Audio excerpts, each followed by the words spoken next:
నమస్కారం. Telugu news updates 24/7కి స్వాగతం. ప్రపంచంలో అత్యంత వేగంగా అభివృద్ధి చెందుతున్న దేశం భారతదేశం. మన దేశ ఆర్థిక వ్యవస్థ ఎంత బలంగా ఉందో అంతర్జాతీయ సంస్థలు కూడా ఒప్పుకుంటున్నాయి. కానీ అమెరికా మాజీ అధ్యక్షుడు డొనాల్డ్ ట్రంప్ మన దేశ ఆర్థిక వ్యవస్థపై డెడ్ ఎకానమీ అని చేసిన వ్యాఖ్యలు వివాదాస్పదమయ్యాయి. ఒక భారతీయుడిగా మనం దీనికి గట్టి సమాధానం ఇవ్వాలి. ట్రంప్ గారు, మీరు ఇండియా ఆర్థిక వ్యవస్థ గురించి డెడ్ ఎకానమీ అని ఏ ఆధారాలతో మాట్లాడారో మాకు తెలియదు. కానీ మీలాంటి నాయకులు మాట్లాడే ముందు వాస్తవాలు, గణాంకాలు చూడటం చాలా ముఖ్యం. ప్రపంచం మొత్తం చూస్తున్న నిజాలు ఇక్కడ ఉన్నాయి. గణాంకాల ప్రకారం ఇండియా 5వ అతిపెద్ద ఆర్థిక వ్యవస్థగా ఉంది. ఇది అబద్ధం కాదు. IMF, ప్రపంచ బ్యాంక్ లాంటి సంస్థలు ఇచ్చిన అధికారిక లెక్క.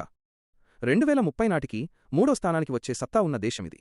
ఇండియాలో వృద్ధి రేటు 7.6% ఉంది. ఇది ప్రపంచంలోని ఇతర పెద్ద దేశాల కంటే చాలా ఎక్కువ. అమెరికా, చైనా కంటే కూడా మన వృద్ధి రేటు చాలా వేగంగా ఉంది. భారతదేశంలో ఇప్పుడు 1,00,000కు పైగా స్టార్టప్లు ఉన్నాయి.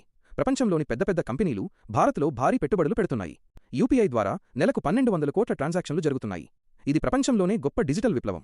మీరు మీ రాజకీయ ప్రచారాల కోసం భారత్ ఆర్థిక వ్యవస్థపై తప్పుడు వ్యాఖ్యలు చేయడం మా దేశాన్ని అవమానించడమే. ఒక దేశం గురించి మాట్లాడేటప్పుడు ఆధారాలు చూసి మాట్లాడండి. లేకపోతే మీరు చెప్పే మాటలకు విలువ ఉండదు. భారత్ డెడ్ ఎకానమీ కాదు.